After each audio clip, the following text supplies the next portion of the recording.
Yes. The Breakfast Club, bitches. Who's Donkey of the Day today? Yes, Donkey of the Day for Wednesday, February 5th goes to an unidentified voter in Iowa who voted for Mayor Pete Buttigieg on Monday. I don't know how she's unidentified because she's on video, but for whatever reason, her name is not being disclosed now. She's not getting donkey for voting for Pete.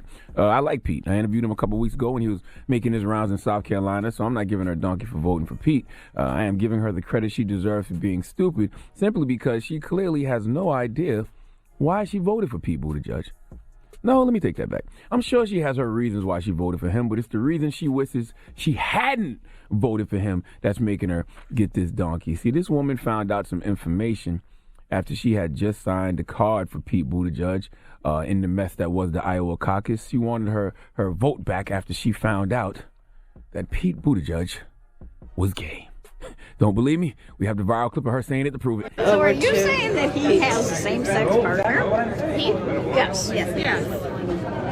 Are you kidding? Yeah, he's married to him, yes. Well, then I don't want anybody like that in the White House. So can I have my card back? I don't know. He signed it. We could go ask. I never knew that. Well, so the whole point of it is, though, if he's a human being, right? Just like you and me, and should it really matter? That's what. Well, he better read the Bible.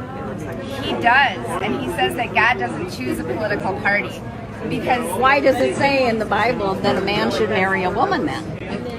Well, I totally respect your viewpoint on this. I so totally do. But I think that we were not around. How come this has never been brought out before? It's common knowledge. I never heard it. My God.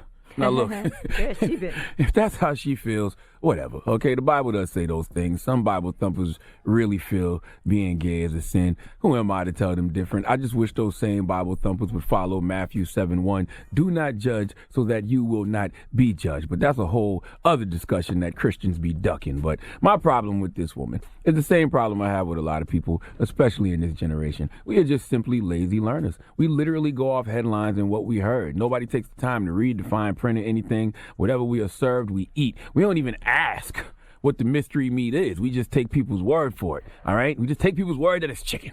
All right? This is why we have a celebrity in chief in the White House right now. Donald Trump is the king of feeding you what he wants to feed you. He keeps it quite simple and has you believing that fake news is the truth and the truth is fake news because he knows nobody is going to do any real research to what he says. Nobody is going to do any fact checking. And the outlets that do fact checking, all Trump has to do is say those people are lying and people will believe it, okay? If they even hear it at all.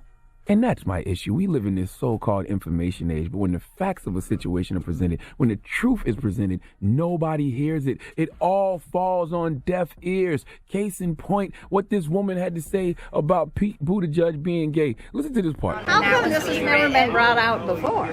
How come this has never been brought out before? She claims she never heard it. Pete Buttigieg announced his candidacy for president in April 2019. So it hasn't even been a year yet since he's been running.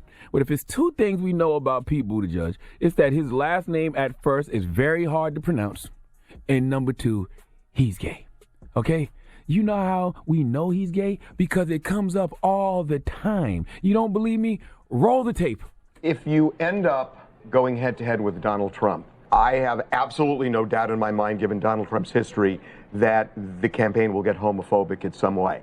How are you going to deal with that? You know, I'm kind of used to that by now. I'm from Indiana. I'm gay as think of something really gay. That's how gay I am. And so, you know, bullying, I'm used to bullying.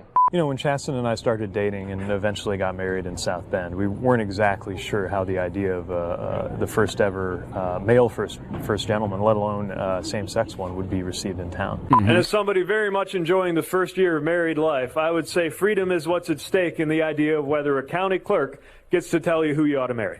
Mm-hmm. The best thing in my life, my marriage, the thing that made it possible for me to get through the loss of my father this year, this man who lifted up not just me, but Dad and Mom through those last awful days. So when I came out, it was actually the middle of the election campaign, and I had just kind of had enough. I'd been overseas in Afghanistan. I realized you only get to live one life, and I knew that I wanted to start dating and have a life like everybody else. So you weren't even dating because you didn't want anybody to know? No, because if you're a sitting mayor and you're not out, like it's not like you can, you're going to get spotted. And I didn't want to live a life that was kind of in hiding either. You may be religious and you may not, but if you are, and you are also queer, and you have come through the other side of a period of wishing that you weren't, then you know that message, this idea that there is something wrong with you, is a message that puts you at war not only with yourself, but with your maker.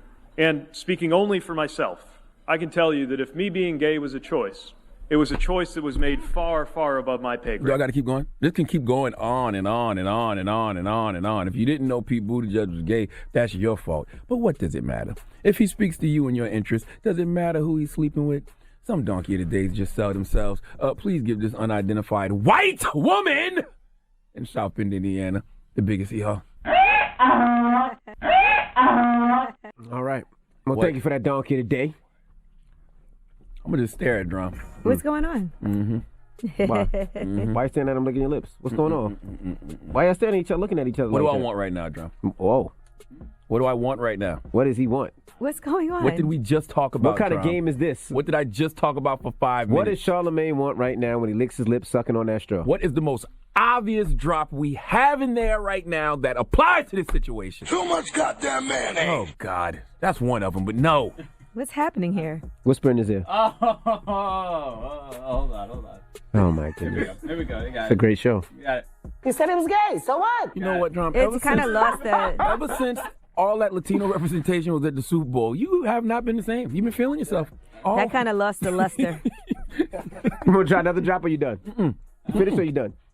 That was the one. Oh. That was obvious. That was a layup, Drum. You blowing this like Joe Biden. Come on. My fault.